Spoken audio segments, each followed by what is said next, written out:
Hey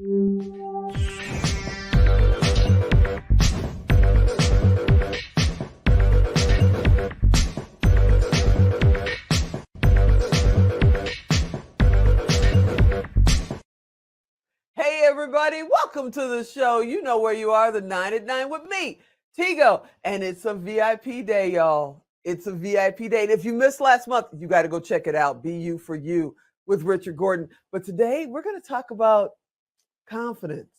Yeah, even I get really nervous when these cameras come on sometimes. We're going to talk about confidence and getting out of your comfort zone with my buddy Richard Gordon. So sit right there. We'll be right back.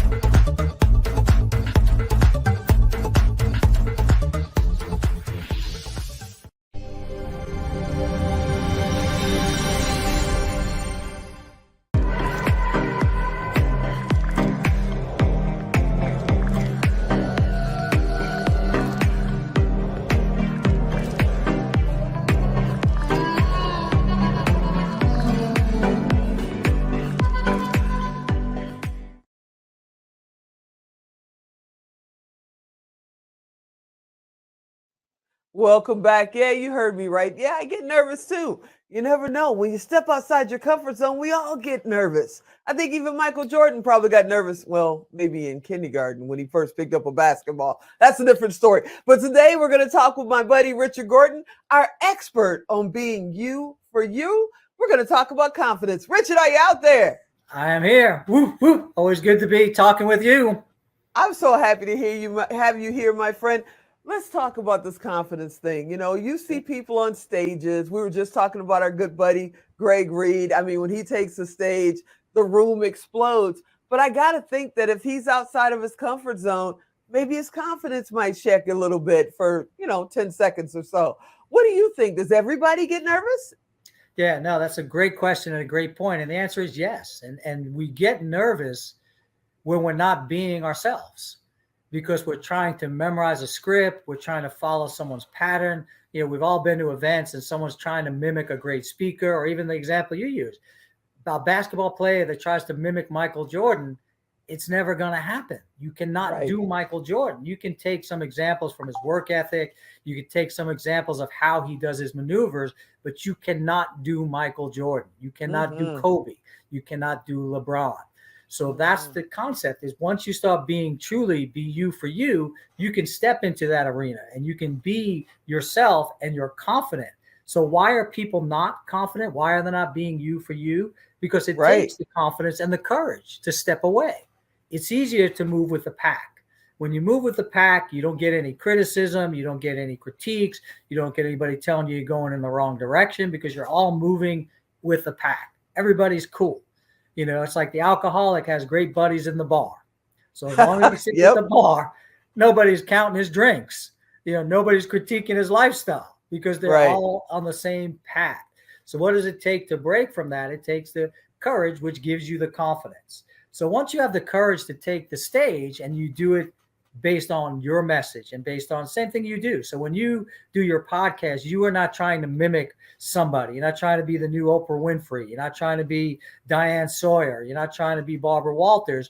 You have a very unique style that is you, but you have the confidence to do that. So it's kind of a double edge. You need to do something to get confidence. Right. And then once you have the confidence, then you can do it. But it's hard, because at first when you step out, and we talk about this in our conversations, once you step out, people don't like that, because you become unique. You become, what are the terms? Rebel. You know, you're breaking the pack. You're breaking with tradition. You're doing things different. You're not following the path. You're not following your family's path. You're not following your friend's path. You're not doing like the next door neighbor, little Jimmy.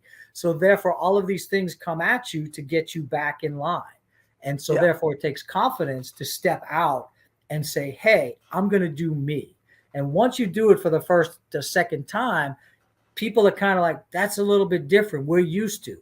Example, I went and taught a martial arts class at my buddy's school. I'm teaching for over 20 years. I got my stuff down, you know, not to brag, but you got it down. You got it down. And I go there and they were perplexed, because they had never been taught by someone like me, because everyone they had been taught by had followed this very cookie cutter process. And so they were just completely overwhelmed, saying, whoa, why, yo. And then I kind of calmed them down and spoke to them. I said, I'm getting you to think, I'm getting you involved. And then they liked it. But it's always the initial change that people don't like. So you have to have the confidence to step out.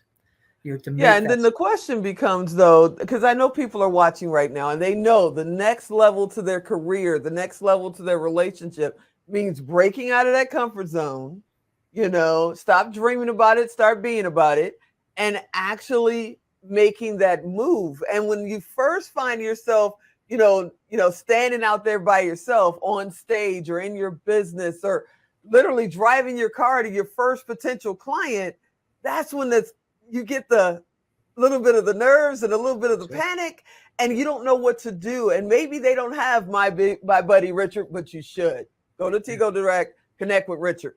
But maybe you don't have him yet. What do you do when you feel like you're all alone and you have nobody to turn to? Yeah, again, great questions you asked, because that's when self-doubt kicks in.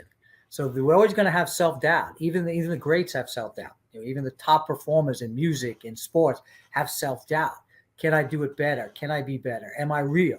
People have that like fake syndrome. Am I fake? Even though I'm successful, I'm a $1 million bookseller, but am I real? Are they really seeing me? So you just have to put the self-doubt aside once you're being you for you.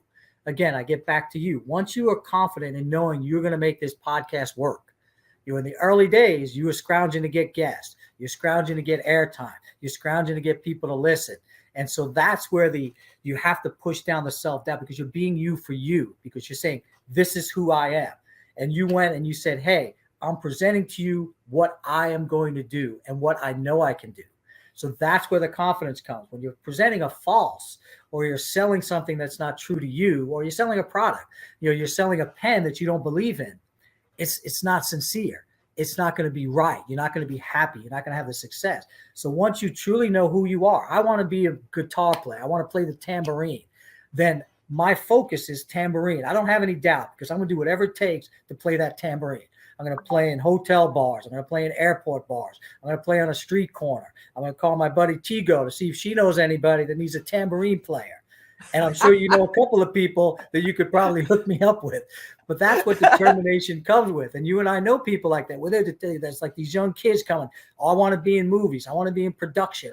And they're like, they're confident, they're being true to themselves. I totally agree. And, in my case, when I stepped out, because I was a producer, I still am a producer, a director, I was behind the scenes. When I decided to do this show, a lot of the people in my inner circle and here locally in Las Vegas went, no, you're not a host. You're a producer. You're a director, blah, blah, blah. And I couldn't get them to come on the show. They were like, I don't get this. This isn't what you do. So I had to step completely out of my comfort zone and go into other markets and start interviewing people, cutting my teeth, as we like to say, and getting this down, and then come back to my local market, because they could see that I was serious about it.